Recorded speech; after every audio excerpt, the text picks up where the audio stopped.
actif. Il faut donc cocher la case pour activer le service. Ne pas choisir de canal, cochez plutôt la case canal automatique qui permettra à la Freebox de choisir le canal de diffusion selon son environnement. Ensuite, le nom du réseau. Prendre de préférence un nom qui n'est pas utilisé par un de vos voisins. Laissez la case réseau masqué décochée. Ceci complique la configuration du Wi-Fi sur la machine et de plus, ce n'est pas parce que le réseau est masqué que celui-ci est plus sécurisé. Choix de la clé. De préférence, choisir WPA AES CCMP qui est entre autres compatible avec la console PSP et autres PDA comme stipulé dans le texte. Pour la clé Wi-Fi, alternez les caractères chiffres et lettres pour une meilleure sécurité. Ne choisissez pas des mots de passe simples. Si vous n'avez pas de mot de passe en tête, vous pouvez en générer avec le bouton dédié à cela.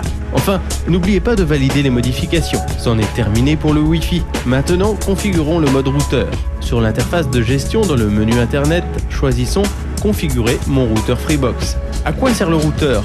Pour faire simple, un routeur sert à faire le pont entre deux réseaux différents. Dans ce cas, le routeur de la Freebox sert à faire le pont entre une adresse internet unique, celle attribuée à la Freebox, et votre réseau local. Le mode routeur est donc nécessaire si vous avez plusieurs machines dans votre réseau qui veulent accéder au net. On doit, comme pour le Wi-Fi, activer le mode routeur en cochant la case à cet effet. On donne une adresse IP à la Freebox, on peut choisir celle de l'exemple. On active ensuite le serveur DHCP de la Freebox. Le mode DHCP permet à la Freebox d'attribuer automatiquement une adresse IP à chacune des machines de votre réseau local. Les machines sont donc configurées correctement et surtout automatiquement.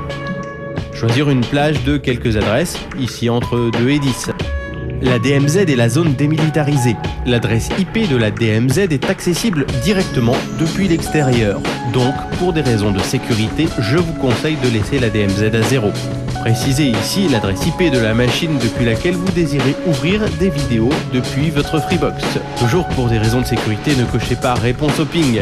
Et ne cochez pas non plus WOL. Nous reviendrons sur le Wake on LAN dans un prochain numéro. La redirection des ports.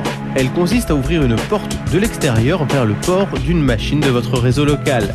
Cela peut par exemple servir pour une prise de main à distance, héberger un serveur web ou un serveur FTP. De la même manière, il est possible de rediriger une plage complète de ports. Réservation de baux DHCP. La Freebox donne une IP 192.168.x.y à la première machine qui en fait la demande à chaque démarrage. Ainsi, nous ne sommes donc jamais certains d'avoir la même adresse IP locale, ce qui peut créer des problèmes pour certains services, d'où la nécessité de faire une réservation d'adresse IP selon l'adresse MAC de la machine, l'adresse MAC étant unique. Une fois les modifications effectuées, il faut cliquer sur « Envoyer ». Ensuite, il ne faut pas oublier de redémarrer le boîtier ADSL en débranchant électriquement la Freebox pour que les modifications soient prises en compte.